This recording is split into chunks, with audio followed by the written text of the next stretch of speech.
It's a giant piece of American history. This piece here that you see from here forward is the original glass nose section from Sandbar Mitchell. Why this local man is dedicating his life's work to bringing it back. Now, parts of this World War II bomber were brought thousands of miles from Alaska to a hangar in Brighton. Roger Weber shows us the work being done to it, but also the dream that led to it. Call it a mission, or maybe an obsession. Patrick Mahalik and his team are restoring a World War II bomber. It will fly. You're sure of this? It will fly. It's a B-25 Mitchell, the same kind of plane Jimmy Doolittle's boys flew in a daring raid on Tokyo. There was over 9,000 of these airplanes built, and there's only about 50 of them left in the world today. From auctions to eBay to the Alaskan wilderness, Patrick is collecting pieces to assemble into one plane.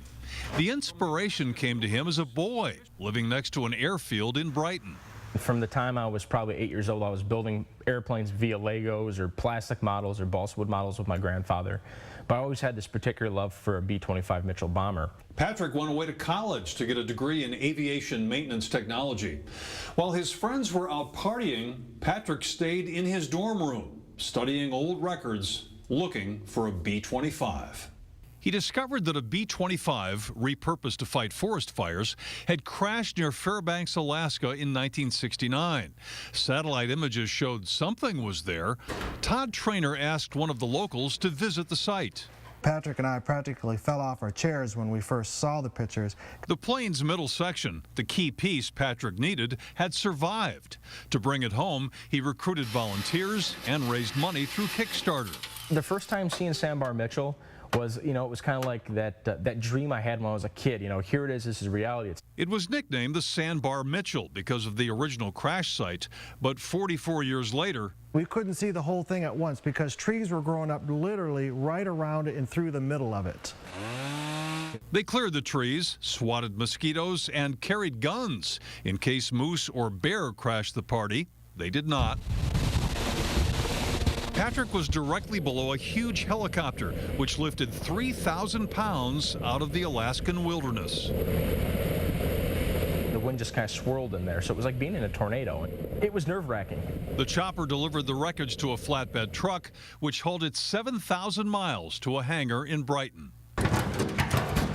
Any project, especially one this large, it takes time, and it's not something that's self-gratifying right away. All said and done, probably 90% of the airplane will be original parts.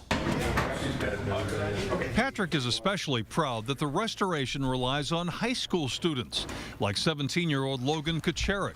It's determination and patience. Not a lot of this airplane you see going together at a very fast pace, but all of a sudden the pieces fall together. It may take 10 years before the Sandbar Mitchell is airborne again.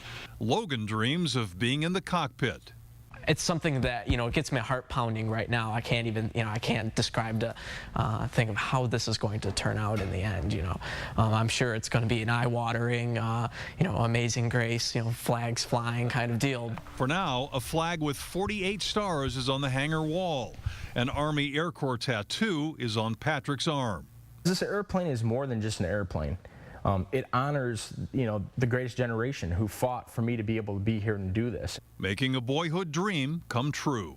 In Brighton, I'm Roger Weber, Local 4. How about that? It's a stunner. It really is. Patrick's organization is called the Warbirds of Glory Museum. Eventually, it'll be a building to show off that B-52, or B-25, I should say, and other planes. And if you'd like to hear more about this, he's going to be sharing more of his adventure, and it's certainly been that. That'll be a fundraiser held at the Brighton Center for the Performing Arts tomorrow. We have posted more information about that at clickondetroit.com. Good for him. Absolutely.